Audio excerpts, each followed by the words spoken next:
with effect from midnight tonight, a fuel pump price of $3.11 per litre for diesel and $3.31 per litre for petrol will come into effect. Following this announcement, Zimbabwe Congress of Trade Unions, ZCTU, together with #ThisFlag movement, called for a massive stay away from the 14th to the 16th of January.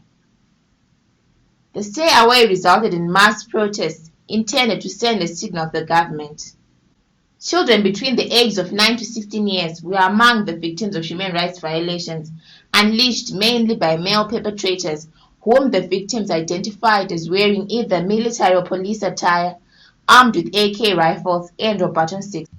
Zimbabwe Peace Project, ZPP, conducted an investigation into the experiences of children who were victims of persecutions during the shutdown period.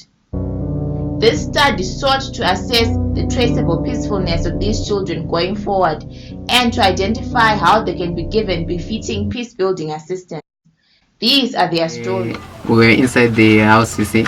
So what happened is that they were chasing after some people, and those people ran away from them. And then after that, they decided to take the people who were in the nearby homes. So they started by barging into our home, and then they threatened to throw some tear gases in the home. So as we had a little child, the mother of the child decided to open the door for them. After that, they took my brother, started beating him. And after beating my brother, they came back for me. After they came back for me, they started beating me, making me crawl. And then after that, they stepped on my head, beating me again. And when the pain was too much, so I decided to stand up. And after that, they started beating me even worse.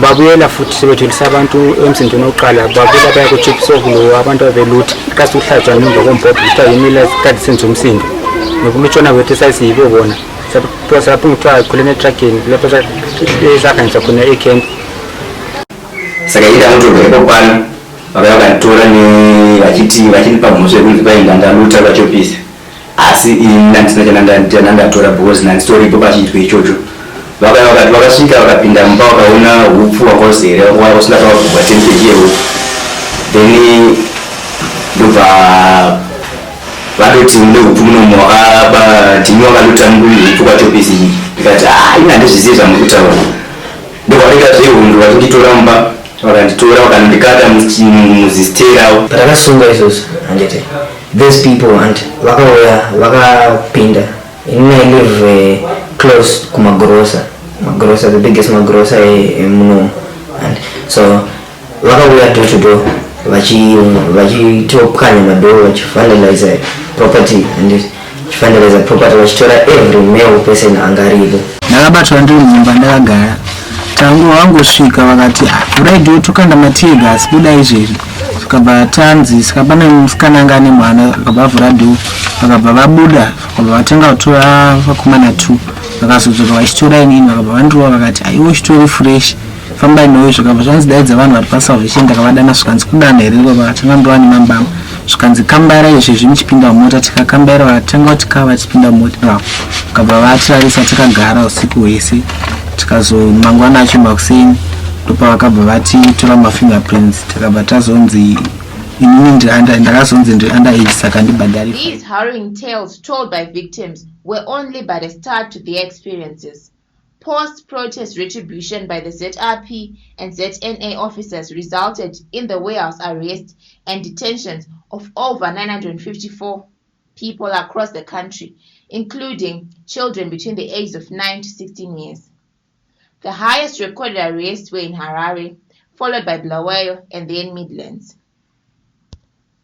For some, the nightmare ended with the assault and victimization on the streets, while for others, it was only the beginning of the worst time of their lives.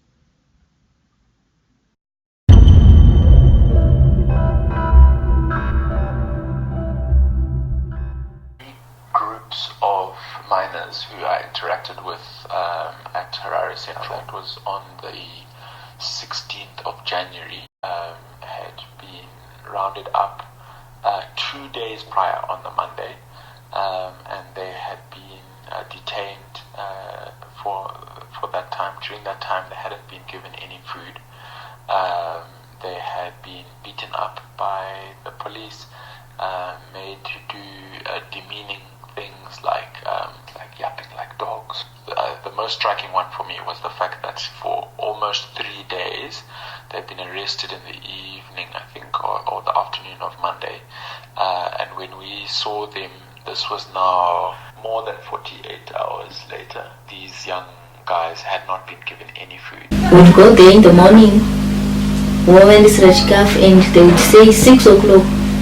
Ukasvika 6 o'clock dzapfuura hauchakwanisi kupinda unomona, then you come again at 1 o'clock kuzounza lunch, and different ages, and vamwe vatori crimes are different, vamwe vedomestic violence, vamwe vechi, they were all that big cell. 1 hamsina malights, 2 hamuna kana chikafu chamakambopuwa, hamsina kwanza muyapuwa kana sapo kana kudii anditi. Saka experience yaive traumatizing, especially hangu kwandiri inini, and semunhu andozati ndina muso yandakaita. Section 81 of the Zimbabwean Constitution clearly states that a child is anyone under the age of 18. The Supreme Law further highlights in Section 19 that the state must adopt policies and measures to ensure that, in matters relating to children, the best interests of the children concerned are paramount, and that the state must adopt reasonable policies and measures within the limits of the resources available to it to ensure that children enjoy family or parental care or appropriate care when removed from the family environment. From this provision, government thus has the following responsibilities in its dealings with children. 1. Its agencies and security services must create measures which will guide the conduct of soldiers and police officers deployed to keep peace in communities, and such a framework must ensure that everything done puts the best interests of children as a priority. 2. When arresting children, arresting officers should have a reasonable suspicion, state those reasons promptly, and the arrest must be lawful, which includes issuing a lawful warrant of arrest. 3. Children arrested should be treated with dignity and in the most humane manner possible, since they are presumed innocent until proven guilty by a court of law. This makes torture, ridicule, corporal punishment, humiliating manhandling, insults, and any form of physical violence a violation of the Constitution and must be avoided. 4. When arresting children, that is, after removing them from their family environment, arresting authorities must give them appropriate care. This includes access to safe water and sanitation, protection from physical and emotional abuse, access to proper ventilated and reasonably spacious shelter, nutritious food and health care, access to counseling and medical checkup. Vangotora for 1 night vakanotransfera vanotadzika kumasales avo vanomutsa mangwana makuseni ndikadzoka apo paroko pandanga ndangoporawo zvangu zveuyu but zviri zvepamoyo nanhasi tichingori neproblem yacho nandambobva ndaenda kuchipatara because ndikandoti ndikari kutransfera zvinhu zvinorwadza ndo panotanga kurwadziwa nepahati. Handina munhu wandakakwanisa kunge nditaura naye achindikwanisa achindikansela nechitwo chandakasangana nacho. 5.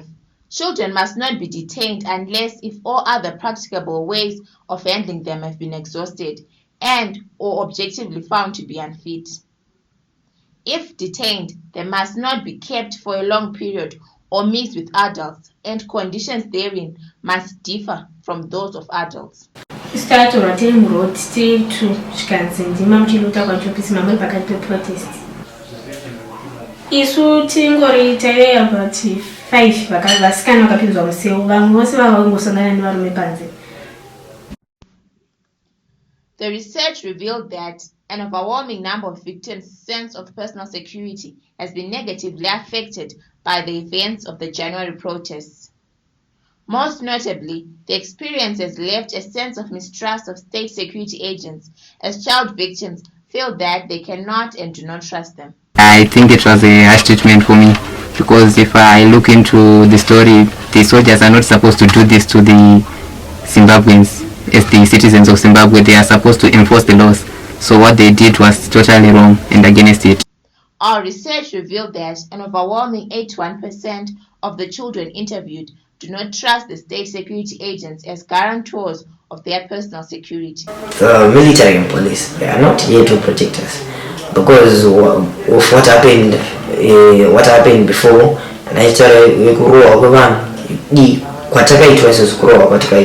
Instead of protecting us, ZPP hopes that this documentary will shine a light on children as victims of the January 2019 violence, and that they'll be awarded needed support to deal with the resultant trauma. We would like to extend our gratitude to the children interviewed, their families, guardians, and human rights lawyers who gave us permission to speak to them and share their experiences during the January 2019 shutdown.